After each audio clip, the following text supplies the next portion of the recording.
La marche du monde. Valérie Nivelon. Bienvenue dans votre émission consacrée chaque semaine aux femmes et aux hommes, témoins et acteurs de l'histoire. L'indépendance ne se donne pas. Ça se prend. Ça s'arrache. Ça se paye en sang et en cadavre. Et je vous le demande, la Martinique est-elle prête à payer ce prix-là ?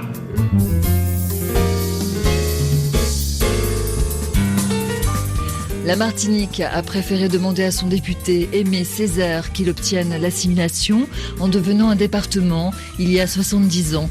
Et c'est bien vous, Aimé Césaire, qui avez obtenu cette départementalisation. Vous avez même inventé le mot. Vous, le chantre de la négritude, vous, le poète, vous êtes aussi, on vient de l'entendre, un sacré animal politique. Et pour revivre ce grand moment d'histoire, c'est votre voix que nous avons choisi de faire entendre sur RFI. Aimé Césaire, vous qui vous êtes défini comme le nègre fondamental, vous avez écrit « Ma bouche sera la bouche des malheurs qui n'ont point de bouche ».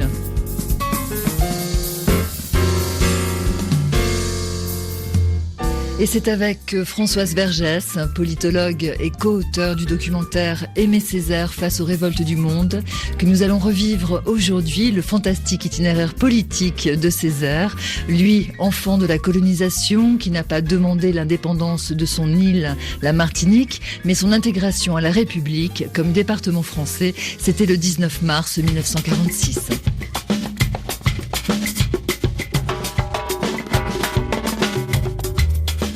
Bonjour Françoise Vergès. Bonjour. Vous êtes écrivain, politologue, chargé du programme culturel du Mémorial de l'abolition de l'esclavage de Nantes. Et vous êtes notamment l'auteur d'un livre d'entretien avec Césaire intitulé « Nègre je suis, nègre je resterai », réalisé en 2005, 3 ans avant la mort de Aimé Césaire. Dites-moi, quelle dimension recouvre pour vous le combat politique de Aimé Césaire et comment son œuvre littéraire s'articule avec son action politique?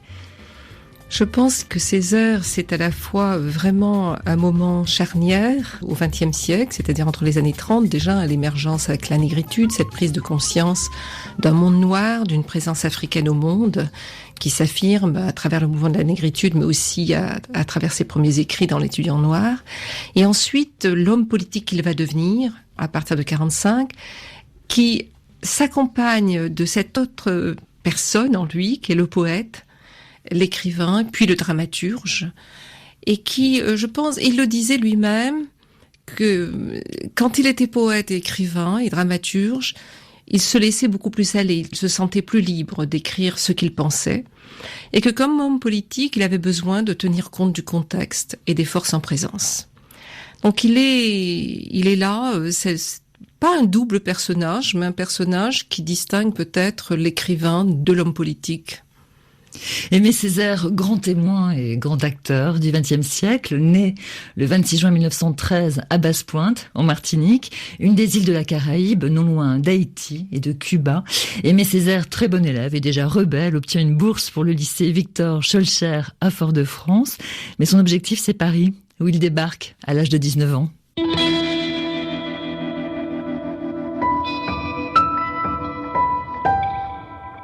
Je sais simplement que j'étais extrêmement turbulent pendant toute une époque de ma vie. Je me battais beaucoup, je me battais souvent. Et puis brusquement, il y a une conversion. Je suis devenu extrêmement, enfin ce qu'il est convenu d'appeler, extrêmement studieux. À vrai dire, c'était pas du tout contradictoire parce que tout en étant extrêmement combatif, à cette époque-là, j'aimais déjà beaucoup les livres. J'ai très vite senti, et très tôt senti, que la société martiniquaise dans laquelle je vivais, je n'étais pas en accord avec elle.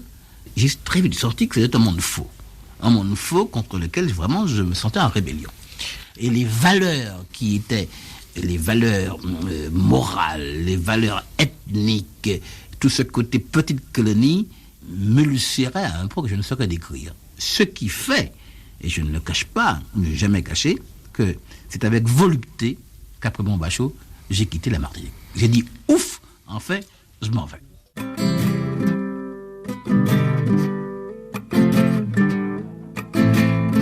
En septembre 1932, Aimé Césaire entre au lycée Louis-le-Grand et rencontre Léopold Sédar Senghor. Bonjour. C'est pour les inscriptions. Oui. Je m'appelle Césaire, Aimé Césaire. Comment ça s'écrit? C-E-S-A-I-R-E. Césaire. Césaire. Aimé. Il y a un camarade à vous qui est là. Un Léopold de Senghor, du Sénégal. Je ne connais pas ce Senghor. Je ne suis pas africain. Ah. Mais je pense que vous n'allez pas tarder à faire sa connaissance. Bonjour. Bonjour. Première année? Oui. Une cocagne. Oui, c'est ça. Léopold Senghor, agrégation de grammaire. Bonjour. Tu veux que je t'emmène vers ta classe? Très bien. Senghor. C'est ça. Du Sénégal. Ah, du Sénégal. 2 jours après mon arrivée à Paris, j'étais au lycée Louis le Grand. Et qui est-ce que je rencontrais, presque sur le seuil de la porte? C'était celui qui est devenu mon ami, Léopold Sédar Senghor. Autrement dit, l'Europe m'a apporté l'Afrique. Voilà. En raccourci, le grand don qui m'a été fait. Et ce compagnonnage avec Senghor, cette révélation qu'il m'a faite de la terre première, cette révélation des civilisations africaines m'a profondément marqué. Je n'ai décrypté la Martinique, je n'ai compris la Martinique que par le détour africain. C'est ça qui me paraît la chose fondamentale. Senghor incite Césaire à creuser toujours plus profondément en lui à la recherche du nègre fondamental. Je suis d'abord l'homme d'une communauté historiquement située. Je suis un nègre et cela est fondamental. Telle est ma définition de mon identité. Bon, j'appartiens donc à une histoire. C'est l'affirmation d'une fidélité, c'est le deuxième point. Autrement dit, dans mon esprit, il n'y a pas de place pour le reniement. Il s'agit de rester fidèle à un certain nombre de choses, à un certain nombre de valeurs, à un certain nombre de cultures. Par conséquent, c'est l'affirmation d'une solidarité. Je me sens solidaire de tous les hommes qui luttent, de tous les hommes qui souffrent, de tous les hommes qui luttent pour la liberté, et d'abord de ceux qui ont le plus souffert et qu'on a trop souvent oublié. Je veux parler des Noirs. Vous écoutez RFI. La marche du monde. Césaire nous dit qu'il a trouvé en lui le nègre fondamental. C'est l'expérience qu'il fait, lui, l'Antillais à Paris, avec son ami sénégalais Senghor. Tous les deux font leurs études et leur idée secrète vous a confié Césaire dans le grand entretien qu'il vous a accordé Françoise Vergès. Leur idée secrète, c'est « Nègre je suis, nègre je resterai ». Comment le comprenez-vous ? Je le comprends comme une fidélité à une histoire, comme une fidélité à quelque chose qui a bouleversé le monde, qui a été la traite négrière et l'esclavage colonial, et qui a fait que des personnes d'origine africaine se sont retrouvées jetées aux 4 coins du monde, comme esclaves, comme personnes asservies, et que on les a fait nègres. Je veux dire, le monde esclavagiste les a fait nègres. Mais en affirmant « nègre je suis, nègre je resterai », il retournait évidemment un terme qui était un terme péjoratif, il en faisait son identité, il clamait au monde « vous m'avez fait nègre, alors je le suis et je le resterai ». Mais je le serai dans cette fidélité à cette histoire qui a fait de nous donc ces personnes qui resteront fidèles aussi à l'Afrique et qui diront au monde que les Noirs font partie de l'humanité, sont des êtres humains comme les autres. Françoise Vergès, n'y a-t-il pas un danger, en quelque sorte, de racisme noir dans cette philosophie ? Je ne pense pas, parce que justement Césaire, ce qu'il veut montrer là, c'est d'abord tout un travail contre quand même une machine idéologique énorme, effrayante, qui dure des siècles et qui transforme le continent entier africain comme un continent sans histoire, sans peuple, sans culture, sans écriture, absolument une page vide sur laquelle un continent que les Européens peuvent piller et asservir. Donc il y a une affirmation absolument nécessaire, absolument nécessaire. Il y a eu quand même un effet extrêmement terrible, traumatisant de l'esclavage, de rendre des personnes d'origine africaine honteux de leur couleur, honteux de ce qu'ils atteignent. Et cette affirmation leur permet justement de dépasser cela pour redevenir des êtres humains. N'oublions pas que la constitution haïtienne, dans la constitution, on dit tous les citoyens de Haïti sont des Noirs. Puisque ce terme avait été le terme allié à l'asservissement, Le fait de dire même donc des personnes de couleur blanche seraient des noirs, c'était de dire noir sera aussi la couleur de la liberté. Et c'est cette affirmation. Donc je ne pense pas qu'il y ait de racisme noir. La négritude, c'est pas pour nous, c'est pas une affaire purement et simplement physique, raciale, une couleur, la qualité des cheveux. Ça ne peut pas ne pas être ça. C'est ça. Mais c'est plus encore que ça. C'était une somme de souffrances. C'était une histoire. C'était une douleur. C'était le sentiment d'une oppression. C'était le sentiment d'une exclusion. C'était tout ça pour moi, la négritude. C'était un souvenir, c'était une mémoire, c'était une fidélité, et c'était la haine de l'injustice, la haine de l'oppression et l'aspiration à la liberté et à l'épanouissement de l'homme. Mais c'est ça l'humanisme. Et l'humanisme, c'est quoi? C'est passer de ce cas particulier à un cas général. Partout où est l'homme, partout où il souffre, partout où il est humilié, partout où il est écrasé, je pense que là est ma place et là est notre place. Césaire, chantre de la négritude, a rejoint les jeunesses du Parti communiste dès 1935. Et au sortir de la guerre, en 1945, il est élu maire de Fort-de-France et député apparenté communiste à l'Assemblée nationale constituante. Françoise Vergès, que représente le Parti communiste pour Césaire au lendemain de la Seconde Guerre mondiale? N'oublions pas que le communisme était encore, et beaucoup au lendemain de la Seconde Guerre mondiale, une espérance, un espoir pour énormément de peuples colonisés. N'oublions pas que l'Union soviétique, avec toutes les critiques que l'on peut faire, a soutenu énormément de luttes anticoloniales, que sans doute des luttes coloniales n'auraient pas été gagnées sans ce soutien financier, logistique, militaire. Il faut le reconnaître aujourd'hui. Ensuite, c'est vrai que l'Union soviétique avait aussi sa propagande et recevait des intellectuels africains-américains ou caribéens extrêmement bien. Césaire est allé plusieurs fois en Union soviétique, très très bien reçu, et donc le contraste avec le monde européen où ils étaient très mal reçus ou très mal considérés, où ils avaient cette impression constamment d'être victimes de racisme et de discrimination, était extrêmement important. Et ils ont pu avoir l'illusion que voilà, c'était là que pouvait se réaliser un monde non racial. L'espoir s'est levé sur les peuples colonisés. L'espoir de voir naître de leurs souffrances et de leurs sacrifices un monde plus juste, où leurs devoirs seront équilibrés par un poids égal de droits.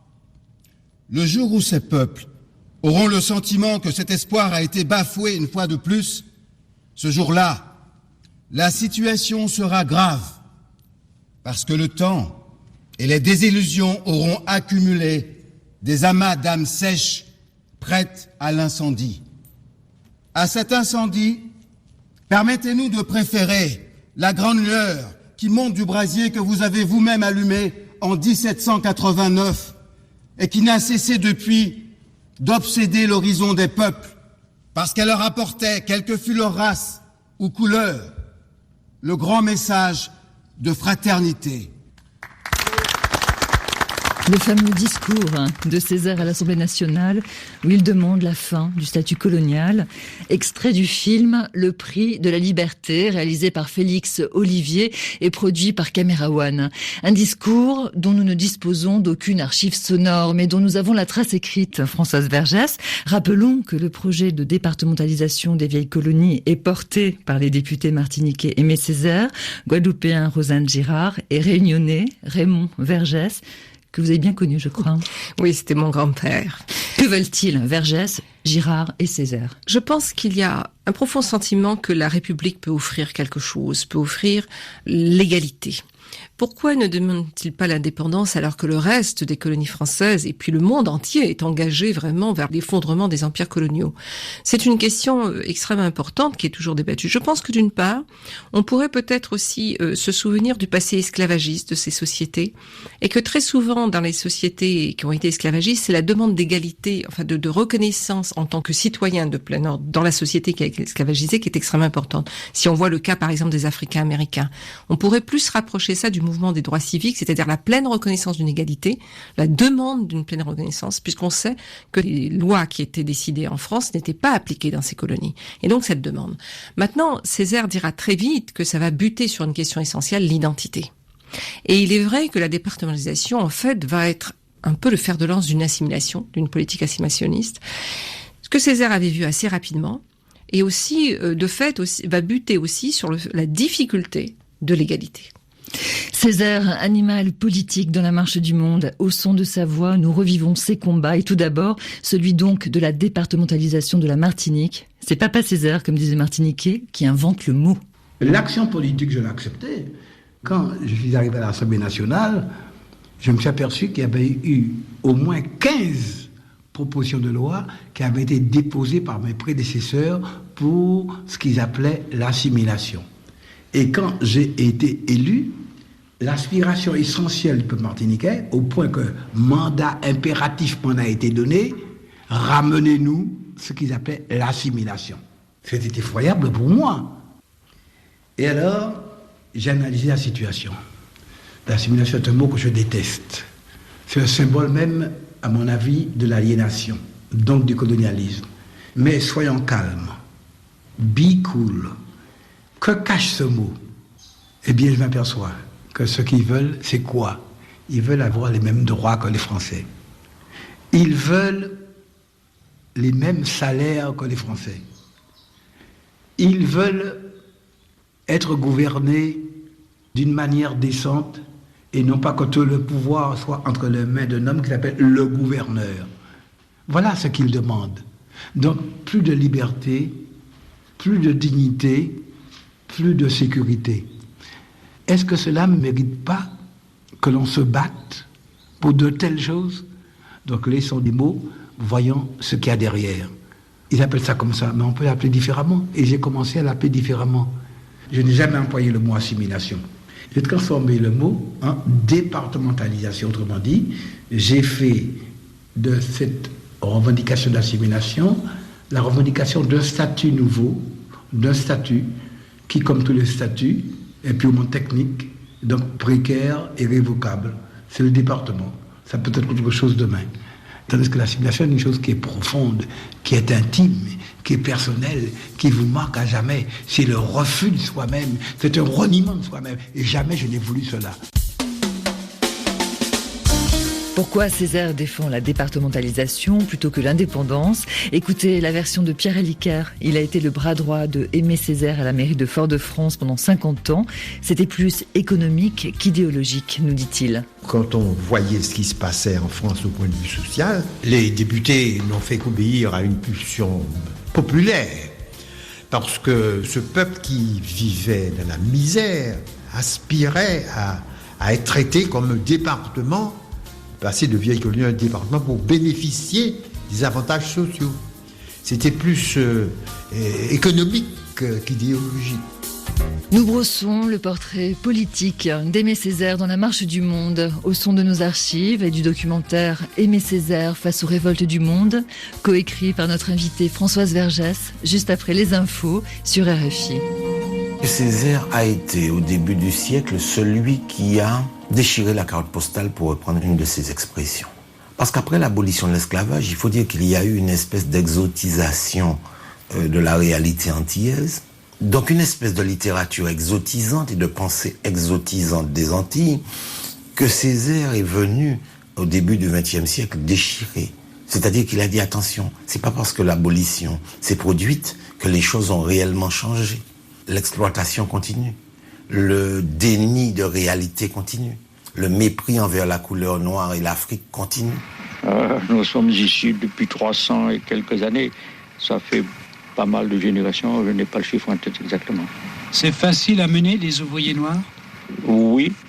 Le noir, c'est comme un enfant. Il faut être juste. On en obtient ce qu'on veut.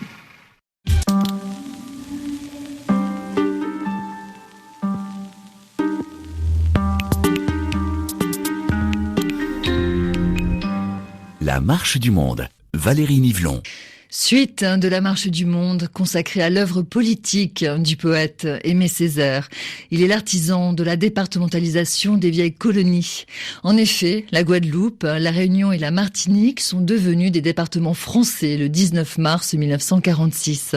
Sa voix nous rappelle pour toujours et à jamais combien son œuvre est éminemment engagée. Très tôt, j'ai compris que nègre, homme de couleur, colonisé, appartenant à une société opprimée, je n'ai pas le droit de me croiser les bras et d'avoir pour idéal l'art pour l'art. Très tôt, et sans débat aucun, j'ai compris que tout naturellement, il fallait être un homme engagé. Lui, Césaire, le Martiniquais, avec Senghor, le Sénégalais, tous les deux, ils ont inventé le concept de la négritude pour comprendre qui ils étaient et enfin libérer leur peuple de la vieille Europe et de sa mission civilisatrice. Et pour en parler, nous retrouvons notre invitée, Françoise Vergès, co-auteure du documentaire Aimé Césaire face aux révoltes du monde.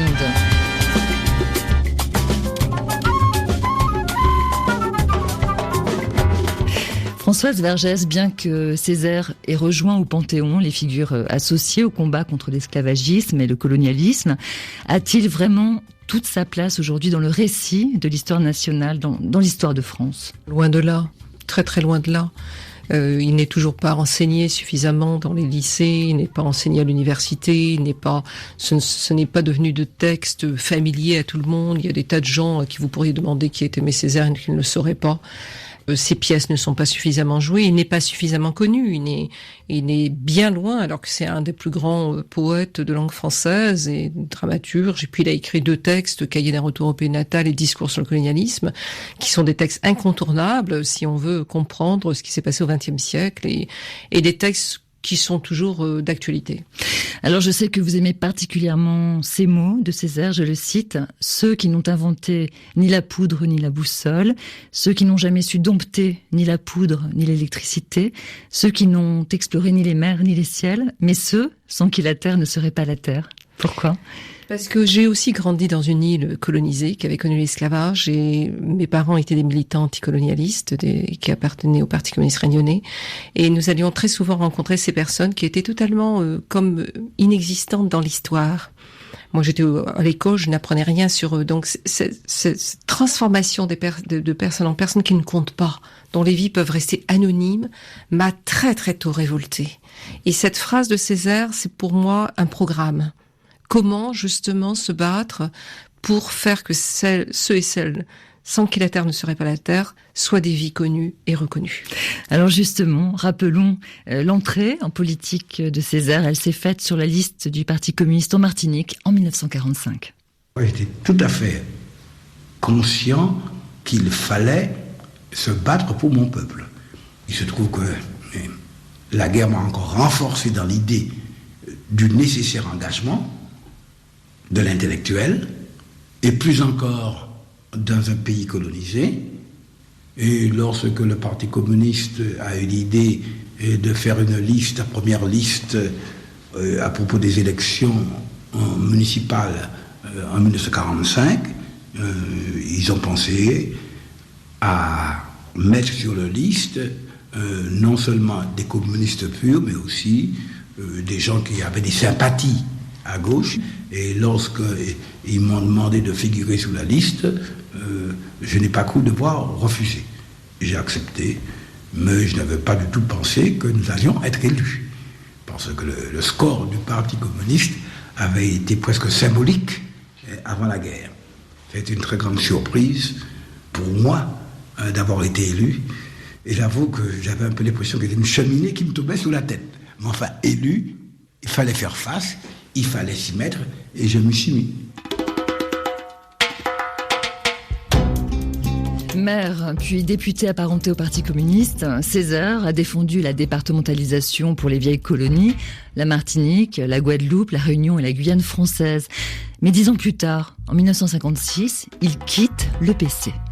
Je crois en avoir assez dit pour faire comprendre que ce n'est ni le marxisme, ni le communisme que je renie, que c'est l'usage que certains ont fait du marxisme et du communisme que je réprouve, que ce que je veux, c'est que marxisme et communisme soient mis au service des peuples noirs et non les peuples noirs au service du marxisme et du communisme. Que la doctrine et le mouvement soient faits pour les hommes et non les hommes pour la doctrine ou pour le mouvement. Et bien entendu, cela n'est pas valable pour les seuls communistes. Et si j'étais chrétien ou musulman, je dirais la même chose. Qu'aucune doctrine ne vaut que repensée par nous, que repensée pour nous, que convertie à nous. Cela a l'air d'aller de soi. Et pourtant, dans les faits, cela ne va pas de soi. Et c'est ici une véritable révolution copernicienne qu'il faut imposer, tant et enracinée en Europe, et dans tous les partis, et dans tous les domaines, de l'extrême droite à l'extrême gauche, l'habitude de faire pour nous, l'habitude de disposer pour nous, l'habitude de penser pour nous, bref, l'habitude de nous contester ce droit à l'initiative dont je parlais tout à l'heure, et qui est en définitive le droit à la personnalité. C'est sans doute là l'essentiel de l'affaire. Lettre à Maurice Thorez, 1956. Pour moi, ça ne suffisait pas d'être communiste. Ça ne suffisait pas. C'est bien. Et j'aimais beaucoup mes camarades communistes. Mais je savais qu'en plus, il y avait quelque chose d'irréductible, c'est le fait que je suis noir, tout simplement, et que c'est un homme de couleur, et que cette question-là n'était pas tranchée. Pour moi, il ne suffisait pas d'être communiste. Vous savez, je n'ai jamais aimé ni le paternalisme, ni le fraternalisme. Non, c'est toujours la même illusion, quoi que la révolution sociale va résoudre tous les problèmes. Moi aussi, j'ai eu cette illusion. La question du racisme, c'est une question à part. Et sans doute la révolution sociale était une des conditions de la solution de ce problème, mais ce n'est qu'une des conditions et que cela ne suffit pas. La preuve, on peut très bien être communiste comme Staline et puis envoyer les gens au pogrom, non ? On peut assassiner les médecins juifs. Bon, très vite, j'ai eu ce sentiment-là, que cela ne suffisait pas. C'était une condition nécessaire, mais qui n'était pas suffisante.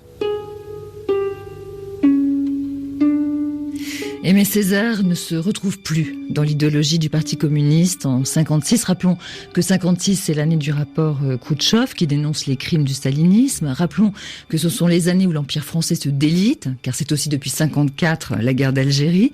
Et la position du Parti communiste sur l'Algérie ne convient pas non plus à Césaire. Alors pour quelles raisons, Françoise Vergès ? C'est ce qu'il dit, c'est-à-dire que même la gauche, enfin les mouvements progressistes français ont été contaminés, on pourrait dire, par l'idée raciale malgré tout, et l'idée que bien sûr les Noirs et les colonisés étaient des frères, mais un peu des petits frères. Ce n'est pas tous les communistes, mais en tout cas dans les instances dirigeantes et puis dans les textes, enfin dans une manière de faire, de concevoir que le peuple algérien n'était pas un peuple, par exemple, on le sait. À un moment donné, ça constitue un mur, un obstacle. Ça ne rend pas le travail commun possible, ça ne rend pas la solidarité possible. Et ça, c'est quelque chose qui existe depuis le 18e, 19e siècle, dans le mouvement féministe, dans le mouvement ouvrier, dans le mouvement communiste, dans tous les mouvements socialistes. Vraiment, ils ont assimilé l'idée, malgré tout, que la France avait une mission civilisatrice. C'est-à-dire qu'il y a vraiment partout l'incroyable mépris que pouvaient avoir les peuples, les États européens pour les peuples du reste du monde, de 80% de l'humanité. Il est exact que j'ai quitté le Parti communiste français. Mais je n'en reste pas moins du côté du peuple martiniquais et communiste martiniquais. Pendant 10 ans, j'ai combattu le capitalisme et le colonialisme dans les rangs du Parti communiste français.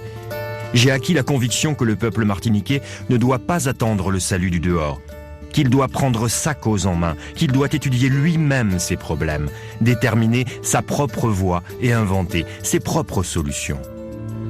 Et pour toutes ces raisons, Césaire crée le Parti progressiste martiniquais en 1957. Eh bien, camarades, c'est parce qu'il y a des départementalistes obtus. Et c'est aussi parce qu'il y a des indépendantistes aventureux qu'il faut qu'il y ait un gouvernement.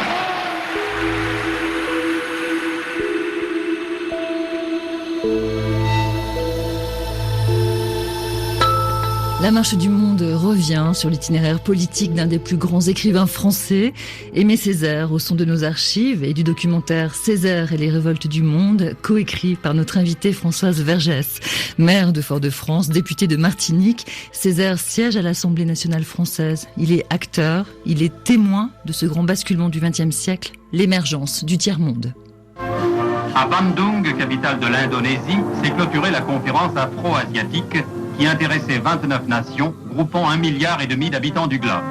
Grande vedette de ces assises, l'Égyptien Nasser, l'Indien Nehru et le Chinois Zhou Enlai y ont lancé les bases d'un axe Le Caire, Delhi-Pékin. L'Égypte, l'Inde, la Chine déboulent sur la scène internationale à Bandung en 1955, puis en 1956 en Hongrie. Les Soviétiques, eux, envoient les chars. C'était une révolte profonde, de combattants sans chef, mais unis par ce désir commun de liberté contre une tyrannie insupportable. Ces symboles détestés devaient disparaître des horizons hongrois.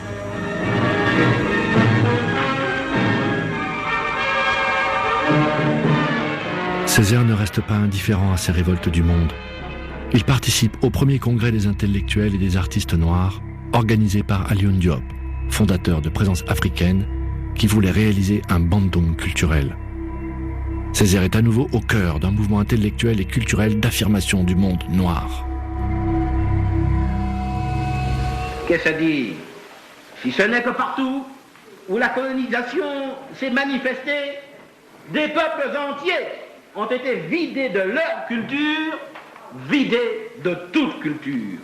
C'est dans ce sens que l'on peut dire que la réunion historique de Bandung n'a pas été seulement un grand événement politique, il a été également un événement culturel de premier rang, car il a été le soulèvement pacifique de peuples affamés non seulement de justice et de dignité, mais aussi de civilisation et de culture. Nous sommes là pour dire et pour réclamer, donner la parole au peuple noir, laisser entrer les peuples noirs sur la grande scène de l'histoire. Françoise Vergès, vous l'avez dit, vous avez insisté, Césaire, c'est l'auteur du fameux discours sur le colonialisme. Il faut rappeler aux auditeurs que ce discours, ce texte, a des mots extrêmement durs à l'égard de l'Europe. Extrêmement durs. Il parle d'une Europe indéfendable. Souvenez-vous qu'il dit aussi que ce que les Européens ont trouvé de terrible avec Hitler, ce n'est pas le crime qu'il a commis contre l'être humain, c'est le crime qu'il aurait commis contre l'homme européen. L'humiliation de l'homme européen. Donc ce qu'il trouve scandaleux dans le nazisme n'est pas le crime en lui-même, et donc le crime contre l'humanité que constitue justement une pensée raciale et une pensée d'expansion coloniale, mais le fait que ça a été fait à des Européens. Et là, il dit, ben voilà, ça c'est un problème profond. Parce qu'en fait, ce que vous avez fait au peuple partout, c'est détruire leur culture, prendre leurs richesses, détruire leur peuple. C'est ce qu'on vient de vous faire. Et donc ce discours est extrêmement, c'est un des premiers qui fait ce lien entre la barbarie coloniale et la barbarie ravageant l'Europe, et qui sera effectivement profondément mis en question par des Européens, des intellectuels français. Mais je pense que dans ce discours sur le colonialisme, il est toujours présent, parce que ce qu'il y a aussi là-dedans, c'est une critique profonde de ce qu'est la colonisation. L'impulsion à coloniser, cette impulsion à aller dans le monde, prendre des terres aux gens, les déplacer, et qu'il y a aujourd'hui de nouvelles formes de colonisation que nous pouvons observer partout dans le monde, de nouveau de programmes de déplacement de population, de décider que le fleuve passera par là, que des barrages seront construits ici, que on va construire des routes pour transporter telle richesse à telle richesse sans tenir compte des besoins des populations locales, et en cela le discours sur le colonialisme est toujours contemporain. Alors à la relecture de ce discours sur le colonialisme, est-ce que la vision de Césaire n'est quand même pas une vision un peu angélique d'un monde d'avant la colonisation, présenté comme harmonieux, pur, idéal? Oui, Césaire idéalise l'Afrique, notamment, c'est une idéalisation qui a longtemps eu effectivement force de loi. L'idée qu'il y avait un monde précolonial toujours un peu plus harmonieux. Le monde précolonial n'est pas plus harmonieux, il est différent.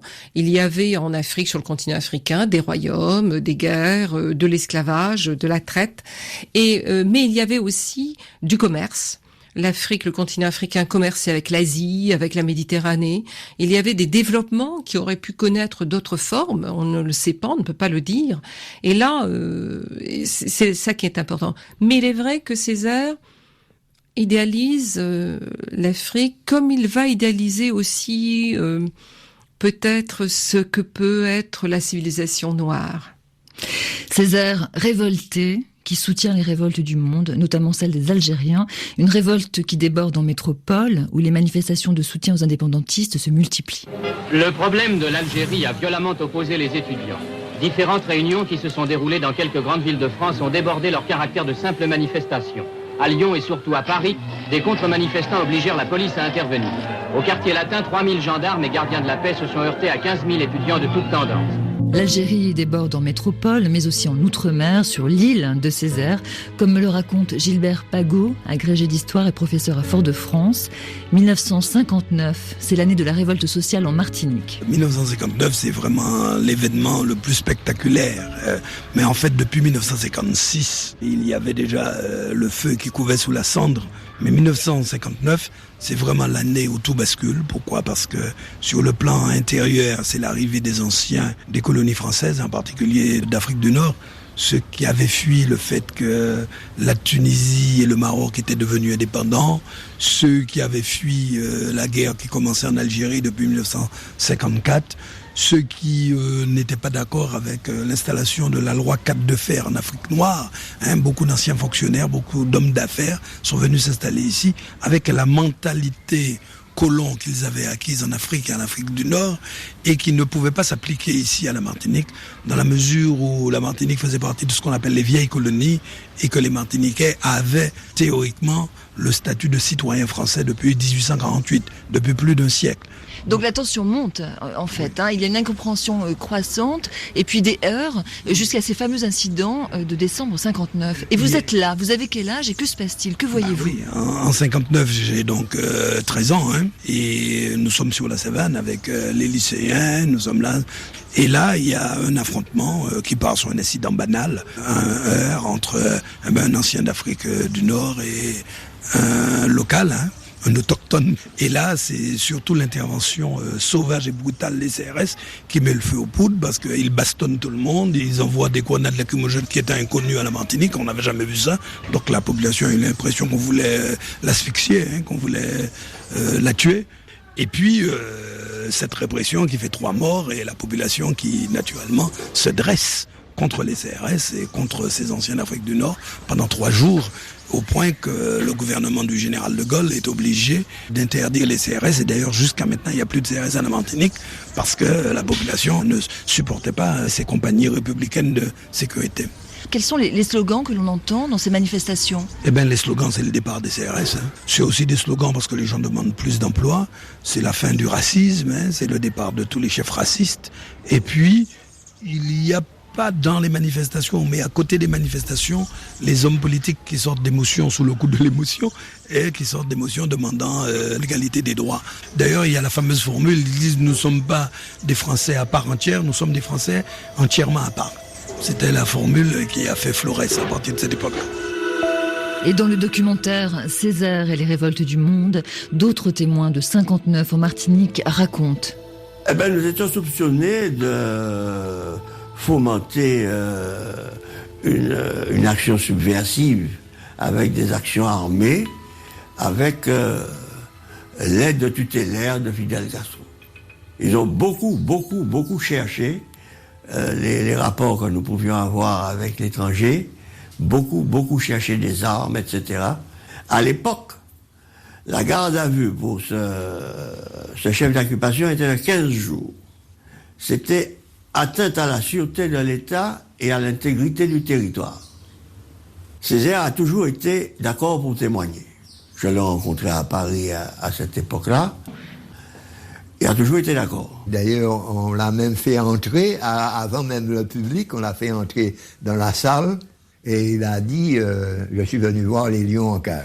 Verdict ce matin au palais de justice de Paris à l'issue du procès contre 18 jeunes Martiniquais accusés de menées autonomistes. Concernant les 5 condamnés, le tribunal a émis le raisonnement suivant. S'ils ne se sont pas rendus coupables de complot à proprement parler, ils sont passés aux actes dans des conditions telles qu'on peut retenir à leur égard un début de conjuration qui est réprimé par le code pénal. Aimé Césaire, député de la Martinique, soutient les jeunes manifestants de 59. À travers eux, quelle cause défend Aimé Césaire ?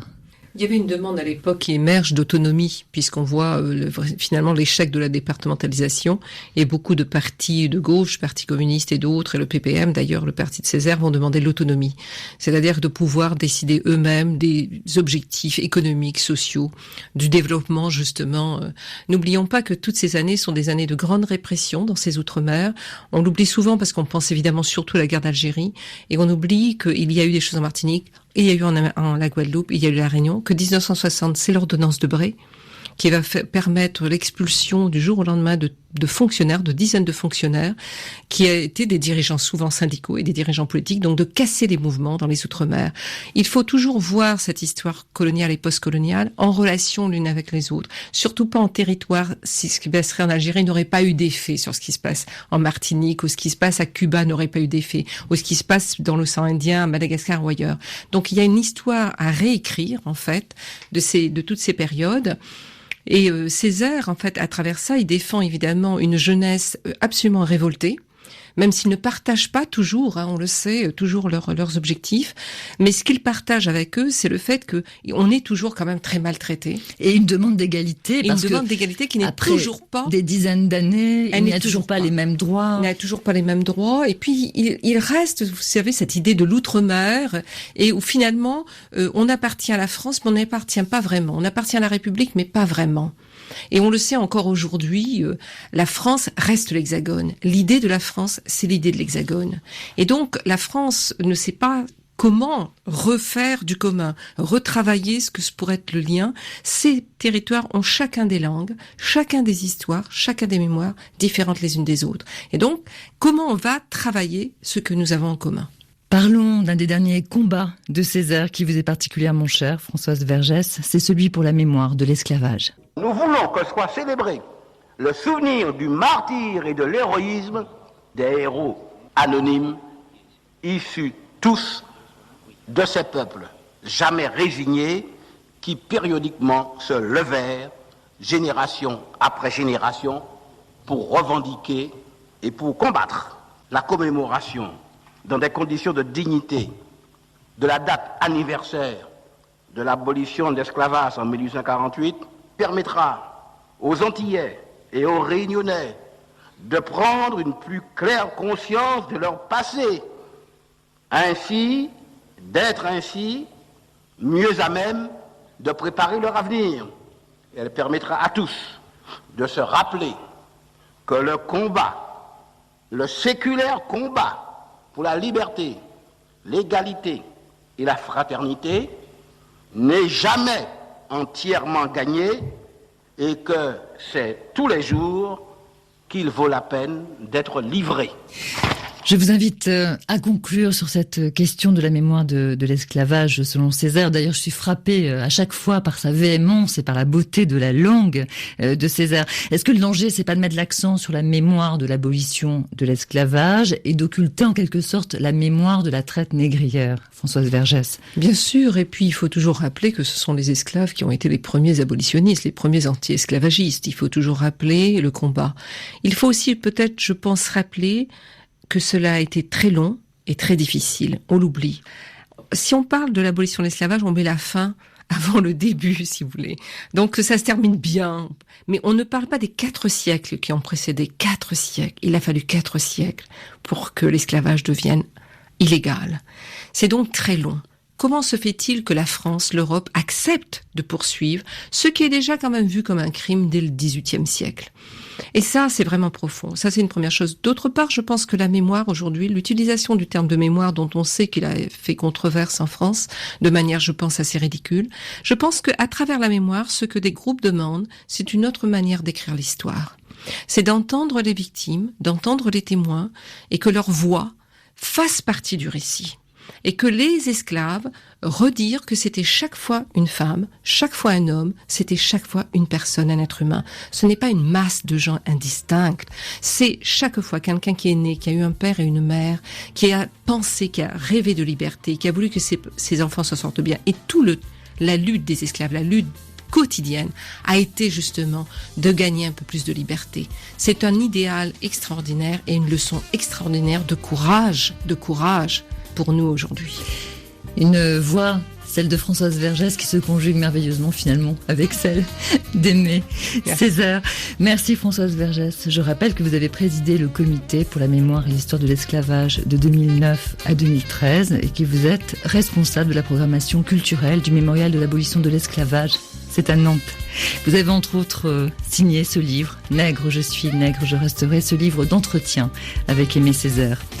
Césaire, animal politique, c'était une édition de La Marche du Monde réalisée par Sophie Janin avec les archives de RFI.